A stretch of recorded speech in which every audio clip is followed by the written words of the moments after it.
Assalamualaikum warahmatullahi wabarakatuh. Ketemu lagi dengan saya Bu Erna untuk sesi kedua di materi terkait dengan kerangka teori dan kerangka konsep.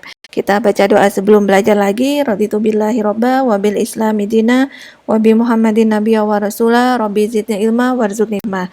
Untuk outline-nya sama dengan yang tadi, tapi kita sekarang spesifik ke kerangka teori. Kerangka konsep. Nah, dalam sebuah penelitian itu memiliki permulaan dan hasil akhirnya adalah untuk menguji outcome yang sudah ditetapkan. Kemudian konsep yang di awal di kerangka teori tadi masih berupa konsep-konsep yang abstrak. Nah, di kerangka konsep ini dia menjadi lebih bisa untuk dieksplorasi dan juga bisa dilakukan pengujian.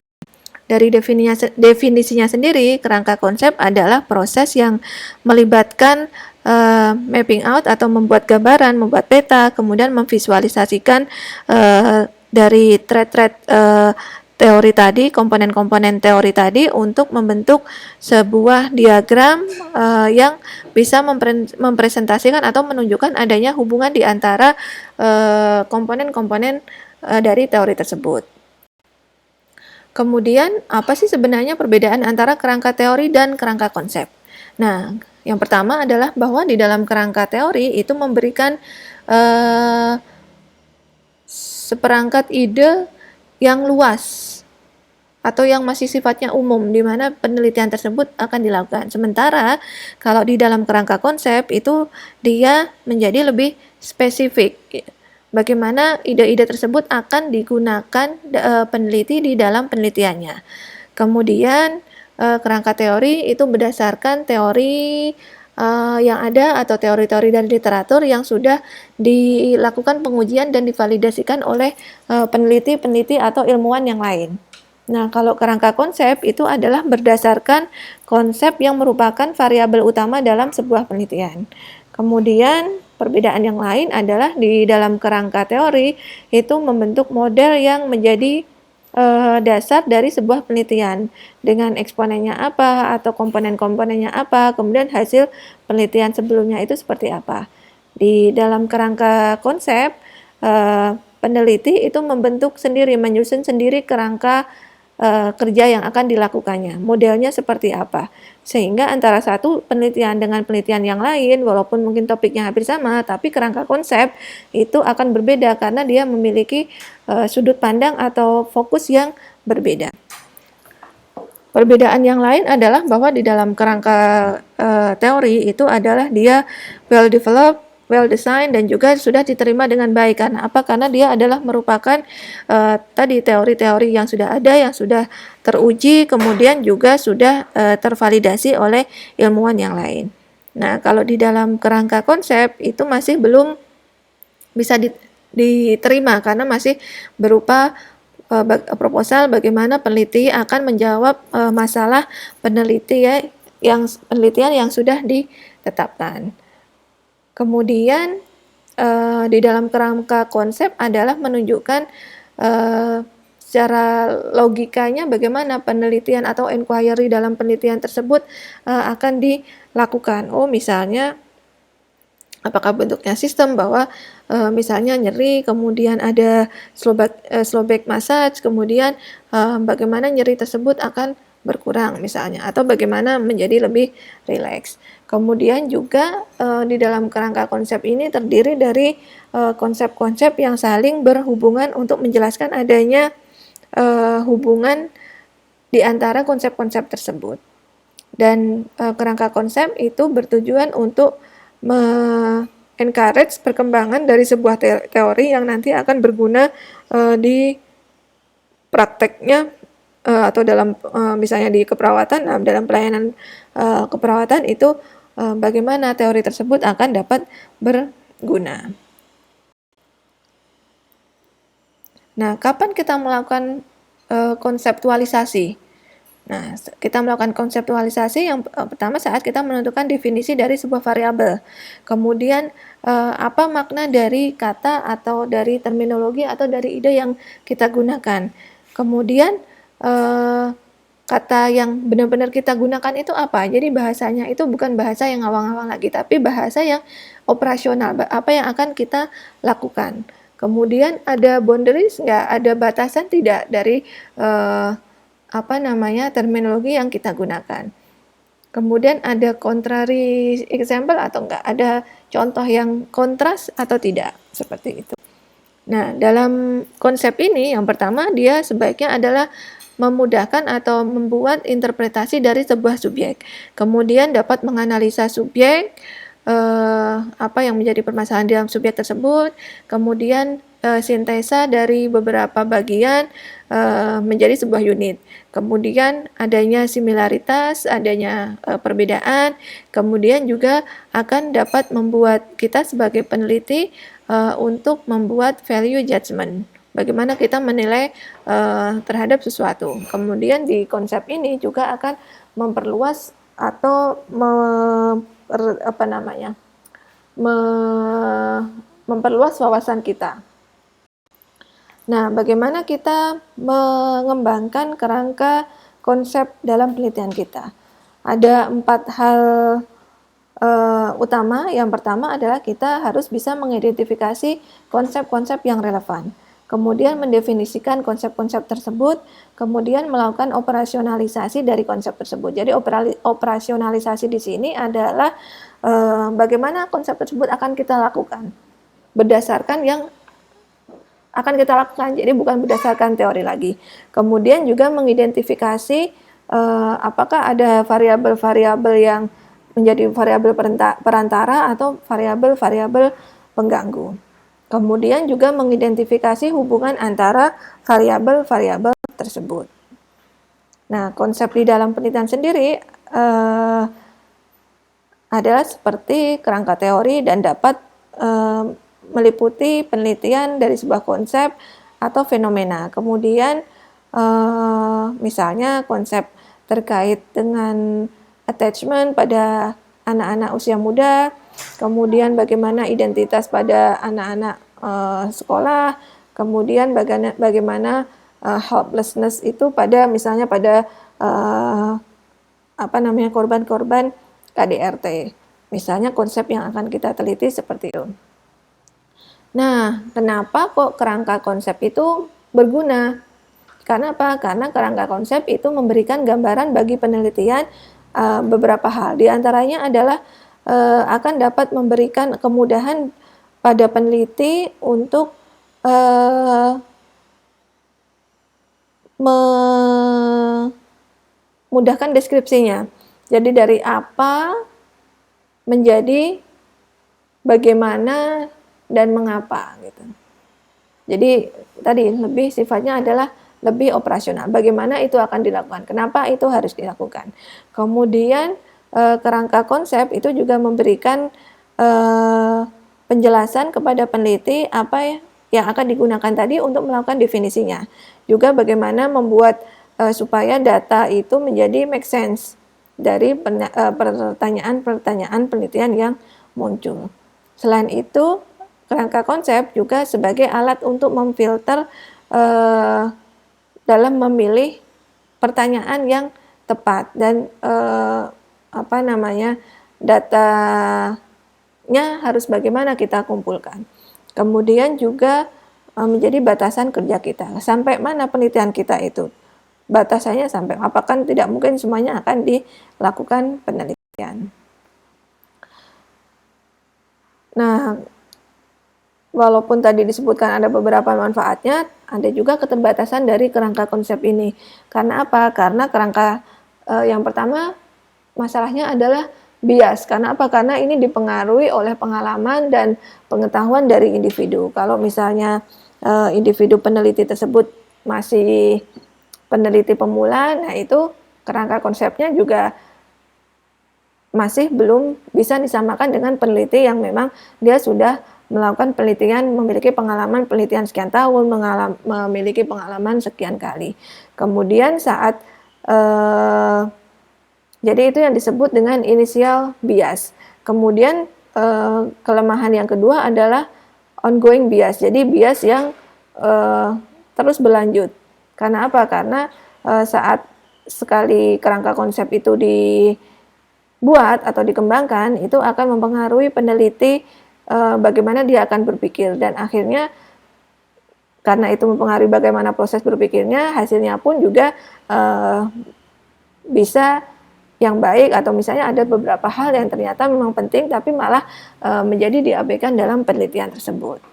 Nah, solusi supaya tidak ada bias, baik bias di awal atau bias yang terus-menerus adalah sebagai peneliti kita harus melihat ulang kerangka konsep yang sudah dibuat, utamanya adalah saat sudah mau menyiapkan laporannya tersebut, apakah sudah sesuai atau belum. Di beberapa tempat dikatakan bahwa kerangka konsep itu tadi bisa berubah karena misalnya ternyata metode penelitiannya berbeda, atau misalnya batasannya menjadi berbeda. Nah, itu disesuaikan, tidak harus sama persis dengan yang ada di proposal. Penyusunan kerangka konsep itu dapat mengikuti logic model. Jadi yang pertama adalah masalah yang akan kita teliti apa. Kemudian tujuan programnya apa untuk mengatasi masalah tersebut. Kemudian reasoningnya atau rasional dari kegiatan tersebut apa. Nah, kita harus memahami hal tersebut. Kemudian resources atau sumber daya yang tersedia untuk melaksanakan atau mengimplementasikan program tersebut apa. Outcome-nya apa. Outcomes dan output-nya apa. Nah, saat kita sudah menentukan outcome dari sebuah penelitian, hasilnya seperti apa, maka outcome tersebut menjadi domain yang harus dikaji pada program evaluasinya. Perhatikan.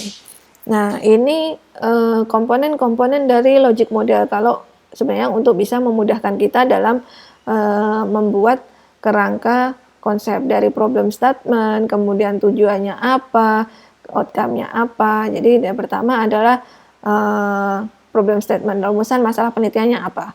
Kemudian tujuannya apa dari penelitian yang akan kita lakukan. Rasionalnya apa, bagaimana program atau intervensi tersebut akan dilakukan, atau bagaimana penelitian tersebut akan dilakukan, asumsinya apa, faktor-faktor yang mempengaruhi atau faktor yang penting apa saja, kemudian sumber daya yang ada apa, aktivitas yang akan digunakan atau akan dilakukan apa, outputnya seperti apa. Nah, outcome itu adalah dalam jangka waktu yang lebih lama.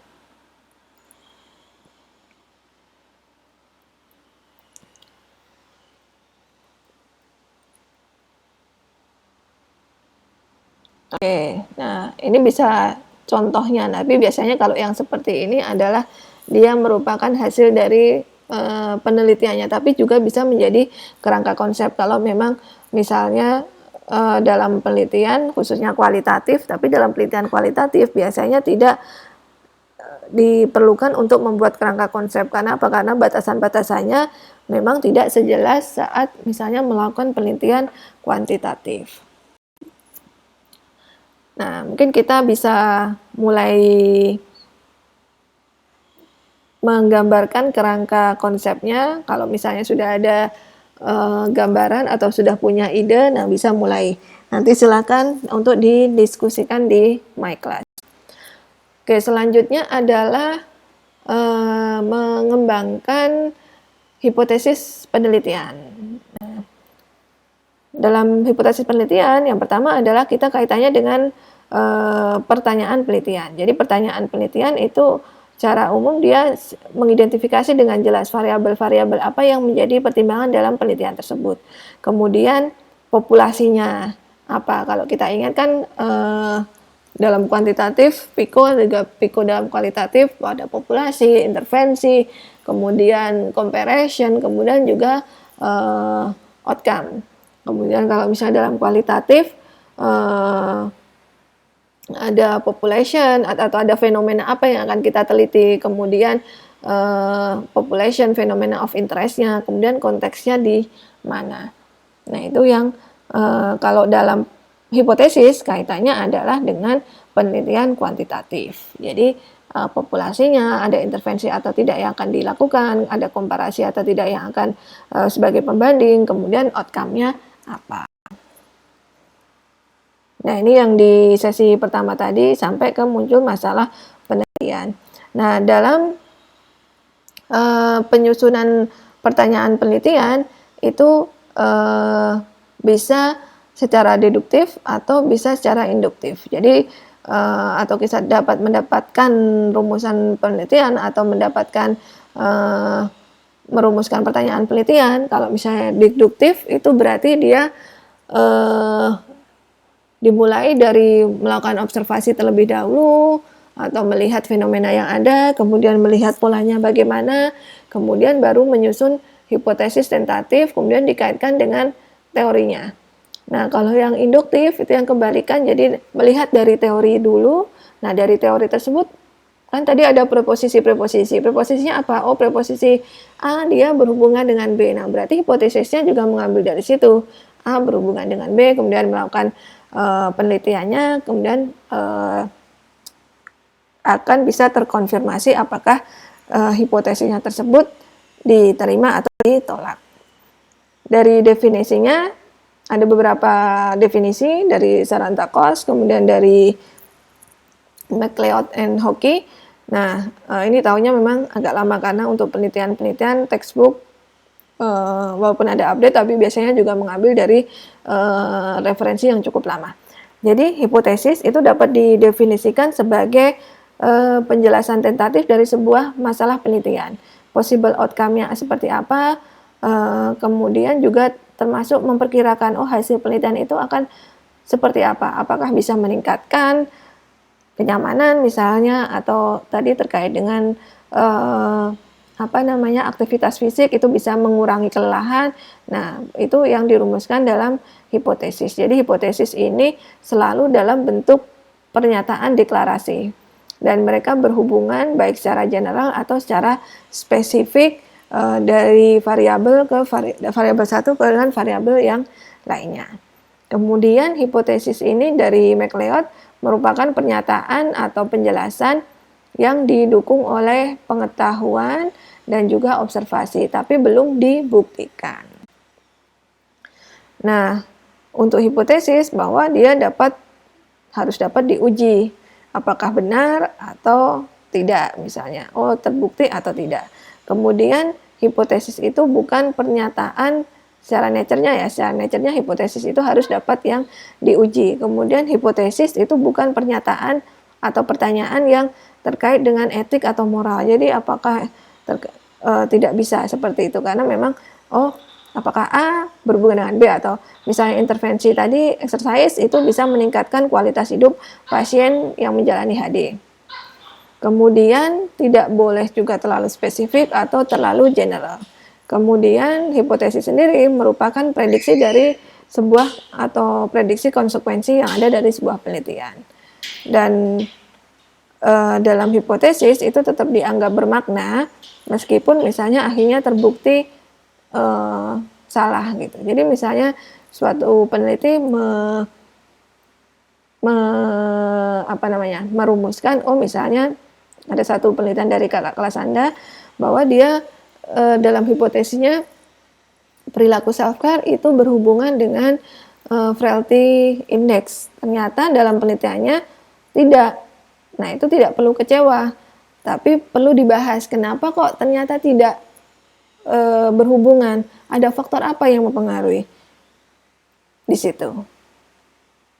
Nah, didukung oleh teori atau penelitian-penelitian yang sudah ada sebelumnya. Kemudian dari jenisnya, hipotesis itu ada dua, hipotesis null atau seringnya disebut HO, dan hipotesis alternatif. Null sendiri adalah mempresentasikan teori yang sudah disusun, sehingga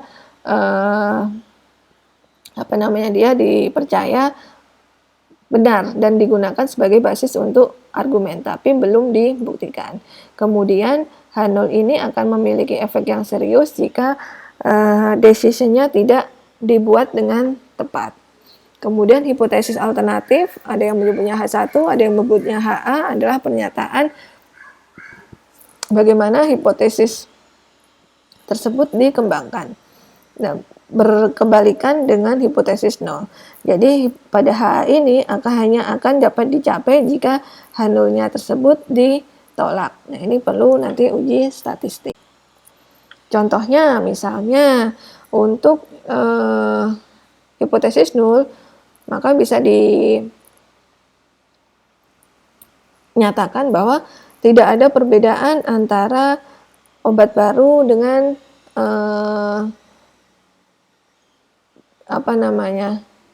average pada oksigen inhalasi dengan nasal kanul, dan sehingga diharapkan adalah tidak ada perbedaan performance accuracy dari adult nurse practitioner dengan family nurse practitioner dalam memformulasikan diagnosis yang akurat dan intervensi yang sesuai. Nah, kemudian alternatif atau H1 H0-nya adalah bahwa obat baru itu lebih efektif dari obat yang sekarang ada terkait secara rata-rata gitu. Jadi secara rata bahwa tidak ada perbedaan antara obat baru dengan obat lama, tapi di hipotesa alternatif adalah obat baru itu lebih baik dibandingkan dengan obat yang saat ini ada. Kemudian misalnya tadi yang terkait dengan inhalasi oksigen nasal kanul sampai 6 liter itu tidak mempengaruhi suhu oral yang diambil dengan termometer elektronik. Kemudian di HA-nya adalah bahwa oksigen inhalasi dengan nasal kanul yang sampai 6 liter per menit itu akan mempengaruhi suhu oral yang diambil dengan termometer elektronik. Itu contoh dari hipotesa nol dan hipotesis alternatif. Nah, untuk penelitian kualitatif itu tidak diperlukan. Karakteristik dari penelitian kualitatif adalah menggunakan kata-kata apa dan bagaimana. Jadi bisa sifatnya adalah pertanyaan atau tujuannya adalah untuk menggali, untuk memahami, mengeksplorasi, dan sebagainya. Jadi sebagai gantinya hipotesis di penelitian kualitatif adalah dengan rumusan pernyataan penelitian. Kemudian biasanya adalah single focus. Nah, kaitannya antara rumusan masalah, kemudian dengan literatur review, dengan kerangka teori dan hipotesis. Jadi dari rumusan masalah itu akan menentukan bagaimana kita melakukan literatur searching, tapi juga ini saling berkaitan bahwa masalah penelitian itu bisa diambil dari hasil literatur review. Kemudian dari literatur review itu akan mempengaruhi bagaimana kita akan membuat kerangka teori, dan dari kerangka teori juga akan mempengaruhi dari hipotesis. Jadi hipotesis dengan problem statement itu saling berpengaruh, problem statement dengan literatur review saling berpengaruh, kerangka teori saling berpengaruh dengan hipotesis, dan juga saling berpengaruh dengan literatur review. Nah, ini critical thinking decision path dalam menentukan jenis hipotesis yang bisa kita ambil. Nah, apakah misalnya yang pertama adalah kita melakukan literatur review dari kerangka dan kerangka teori. Kemudian mengkaji tujuan penelitian utamanya apa? Apakah penelitian utamanya adalah untuk mengeksplorasi, mendeskripsikan, atau memperoleh atau mengenerate hipotesis? Kalau misalnya no, ya berarti tadi adalah kita memformulasikan hipotesis. Tapi kalau misalnya tujuannya adalah untuk mengeksplorasi, maka kita merumuskan pertanyaan penelitian. Kemudian dari tujuan penelitian tadi, apakah tujuan utamanya adalah untuk menguji hubungan sebab akibat? Kalau no, nah berarti kita perlu mengkaji adanya independent variable dan dependent variable. Kemudian kalau misalnya ya, adalah dengan membuat hipotesis dan juga membuat hipotesis yang statistik atau hipotesis yang nol. Oke, saya kira itu untuk materi hari ini. Kalau misalnya ada pertanyaan, silakan dicatat, nanti kita diskusikan di forum di My Class. Kita akhiri dengan baca hamdalah. Alhamdulillahirabbil alamin. Assalamualaikum warahmatullahi wabarakatuh.